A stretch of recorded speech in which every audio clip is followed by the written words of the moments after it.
kita terdapat salah satu proses alami yang sangat penting bagi kehidupan makhluk. Proses ini adalah proses fotosintesis pada tumbuhan. Fotosintesis bermula dari bagian bawah tumbuhan, yaitu akar-akar menyerap air yang ada di tanah melalui pembuluh kayu dan membawanya naik melalui batang dan menuju ke daun.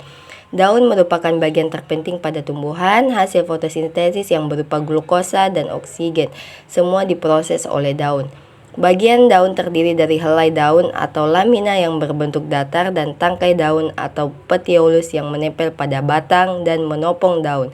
Tidak semua memiliki tungkai daun, contohnya adalah rumput.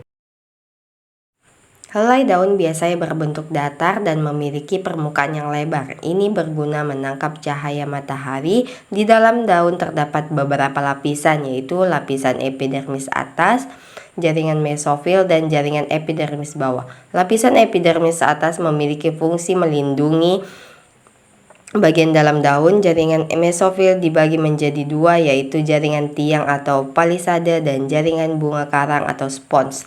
Pada bagian jaringan tiang atau palisade terdapat banyak sel berbentuk silinder dan tersusun rapat. Di dalamnya terdapat kloroplas. Sedangkan pada jaringan bunga karang atau spons memiliki sel lebih longgar.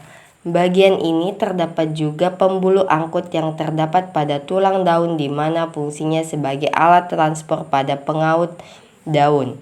Di dalam bekas pembuluh angkut terdapat silem dan pembuluh kayu berguna untuk membawa serapan air menuju daun, dan floem berguna untuk menyalurkan hasil fotosintesis dari daun bagi yang lain.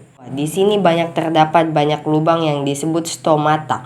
Masing-masing stomata dikelilingi dua sel penjaga pembuka dan penutup. Stomata karbon dioksida di stomata kemudian masuk ke dalam jaringan bunga karang. Selanjutnya molekul air serta karbon dioksida dibawa ini ke jaringan polisada dan masuk ke dalam sel berbentuk silinder. Kloroplas kemudian menyerap kedua molekul ini. Kloroplas memiliki membran ganda yang mengelilingi stroma. Terdapat pula tumbukan membran tilakoid yang membentuk grana. Klorofil terdapat pada membran tilakoid. Klorofil hanya menyerap cahaya warna ungu, merah, dan biru karena warna ini memang lebih baik dari warna lain. Warna hijau pada klorofil adalah cahaya hijau yang tidak diserap dan daun dan akhirnya sampai pada mata kita. Itulah kenapa daun berwarna hijau. Fotosintesis akan terjadi reaksi terang dan reaksi gelap. Reaksi terang berlangsung pada bagian grana dengan sumber energi cahaya matahari. Hasil dari reaksi ini adalah O2, ATP, dan NADPH2.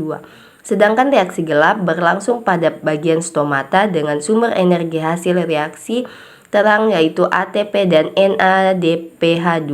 Hasil dari reaksi gelap adalah zat makanan yang berupa glukosa.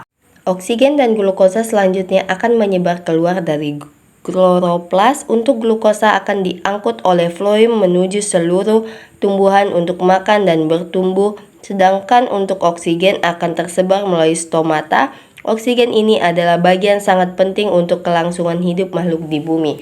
Salah satunya untuk bernapas. Udara di sekitar juga akan menjadi lebih bersih dan segar. Oleh karena itu, mari kita jaga tumbuhan dengan merawatnya dan tidak menebang pohon sembarangan untuk menjaga kehidupan makhluk hidup yang ada di bumi. Sekian dari penjelasan saya mengenai fotosintesis. Sekian, terima kasih.